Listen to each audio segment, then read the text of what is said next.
ଆଜ୍ଞା ଭଗବାନ ମଣିଷକୁ କାହିଁକି ନିଚ ଜାତିରେ ଜନ୍ମ ଦିଅନ୍ତି ଜାଣିଛନ୍ତି ଆଜ୍ଞା? ତା ପଛରେ ଗୋଟେ ବଡ ଷଡ଼ଯନ୍ତ୍ର ଅଛି। ଆପଣ ପୂର୍ବ ଜନ୍ମର କର୍ମକୁ ନେଇକି ଆପଣଙ୍କୁ ତାପର ଜନ୍ମରେ ଆପଣ ମଣିଷ ଜନ୍ମ ପାଇବେ କି ଘୁଷୁରୀ ଜନ୍ମ ପାଇବେ କି କୋଉ ଜନ୍ମ ପାଇବେ ଏଟା ସ୍ଥିର କରାଯାଏ।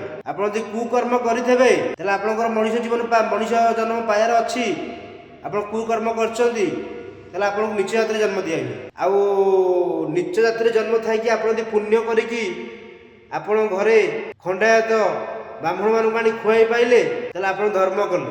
ଆପଣ ନେକ୍ସଟ ଜନ୍ମରେ ଆପଣ ତାପର ଜନ୍ମରେ ନିହାତି ଭଲ ଜାତିରେ ଜନ୍ମ ନେବେ। ଆପଣ ଯଦି ଖରାପ କର୍ମ କଲେ ଆପଣ ପୁଣି ନିଚ ଜାତିରୁ ଆହୁରି ତଳକୁ ପଳେଇ ଆସିବେ, କୁକୁର ମାଙ୍କଡ ହେଇ ଜନ୍ମ ନେବେ। ସେଥିପାଇଁ କର୍ମ ଭଲ କରନ୍ତୁ, ଧର୍ମରେ ରୁହନ୍ତୁ। ଛୋଟ ଜାତି ବଡ ଜାତି କିଛି ନଥାଏ, ଗୋଟାଏ ଜାତି ହଉଛି ମଣିଷ।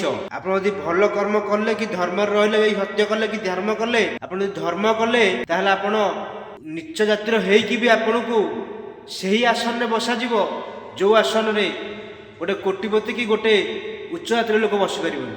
ଆଉ ସେଥିଲାଗି ଆପଣଙ୍କୁ ଧର୍ମର ସାହାଯ୍ୟ ଦରକାର ଆଉ ସତ୍ୟ କହୁଥିବା ଦରକାର। ଜୟ ଶ୍ରୀ ଜଗନ୍ନାଥ।